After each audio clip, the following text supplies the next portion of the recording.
Haleluya, salam saudaraku. Berjumpa kembali dalam program Jalan Kehidupan.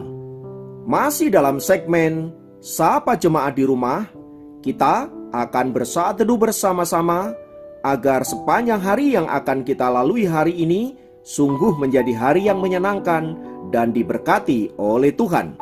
Mari kita berdoa. Bapa, kami rindu lawatan-Mu melawat kami. Dan biarlah firman yang sebentar kami renungkan boleh menjadi rema yang akan menuntun sepanjang hari ini untuk kami mentaati kehendak-Mu. Berfirmanlah, kami siap diberkati. Dalam nama Yesus. Haleluya. Amin.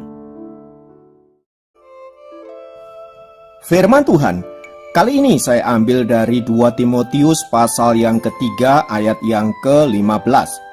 Saya ulangi, 2 Timotius 3 ayat yang ke-15 berkata, "Ingatlah juga bahwa dari kecil engkau sudah mengenal kitab suci yang dapat memberi hikmat kepadamu dan menuntun engkau kepada keselamatan oleh iman kepada Kristus Yesus." Haleluya.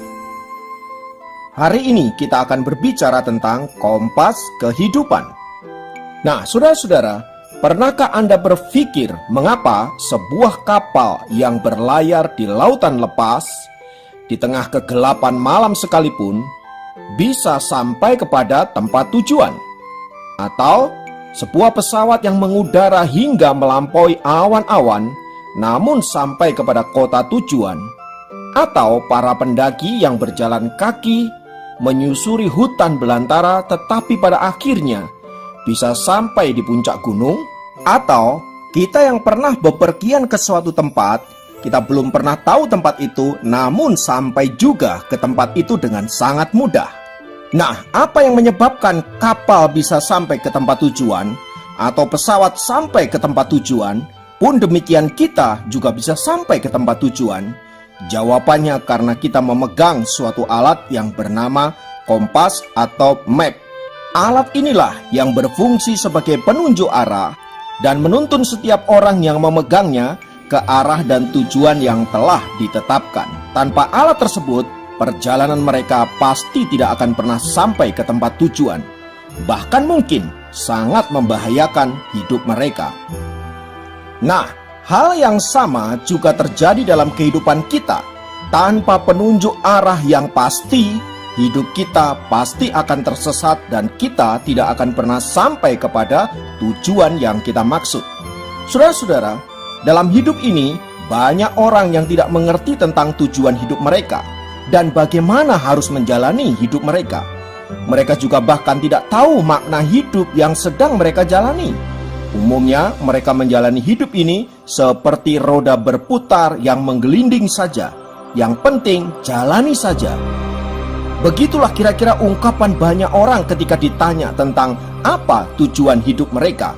Tak heran saat terjadi masalah dalam hidup mereka dalam menjalani hidup ini, saudara-saudara, mereka tidak tahu bagaimana cara mengatasinya. Umumnya yang mereka lakukan hanyalah bagaimana caranya agar masalah itu dapat selesai dengan baik dan bagaimana mereka bisa keluar dari setiap masalah yang mereka hadapi, tanpa mereka mengerti tujuan dari masalah-masalah tersebut harus mereka alami. Sehingga mereka tidak memiliki makna apapun atas setiap masalah yang mereka hadapi. Yang mereka pikirkan hanyalah bagaimana keluar dari masalah, bagaimana keluar dari krisis, dan bagaimana masalah mereka tampak selesai. Itulah sebabnya, saudaraku, mengapa banyak orang kemudian tersesat di tengah dunia ini. Selain karena mereka tidak tahu arah dan tujuan hidup mereka, mereka juga tidak tahu siapa yang bisa menuntun hidup mereka agar mereka sampai kepada tujuan hidup yang sesungguhnya. Tak heran, saudara-saudara, ada banyak orang menjalani hidupnya dengan begitu rupa, dengan hiruk pikuk dan berbagai-bagai pergulatan hidup. Sampai pada satu titik, mereka menghadapi kenyataan bahwa mereka harus mengalami kematian. Pada titik ini pun, mereka tidak tahu apa yang terjadi setelah kematian menjemput mereka. Saudara-saudara dikasih Tuhan, semua itu terjadi karena apa? Mereka tidak punya tujuan hidup dan mereka tidak tahu siapa yang bisa menuntun agar mereka sampai kepada tujuan hidup tersebut. Namun sebagai orang-orang yang percaya kepada Kristus, kita patut bersyukur saudara-saudara. Karena apa? Karena Allah kita memberikan Alkitab untuk menuntun kita menemukan tujuan hidup yang kita jalani dan bagaimana seharusnya kita menjalani hidup itu dengan benar. Buku yang berisi firman Allah ini menuntun kita untuk mengerti sesungguhnya siapakah diri kita ini, untuk apa kita hidup, apa yang harus kita kerjakan dalam hidup ini, dan bagaimana caranya kita menjalani kehidupan ini. Semua dituliskan dengan begitu detail di dalam Alkitab. Pendek kata, Alkitab adalah kompas kehidupan, atau dalam bahasa sekarang saya katakan Google Map, yang menuntun kita pada jalan kehidupan yang benar.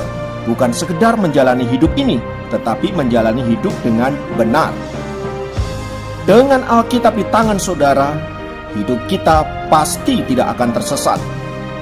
Oleh sebab itu saudara-saudara, peganglah Alkitabmu sedemikian rupa, pelajari isinya, ikuti tuntunan-tuntunannya, jangan menyimpang ke kanan dan ke kiri, maka kita pasti akan menjadi orang-orang yang berhasil dalam hidup kita.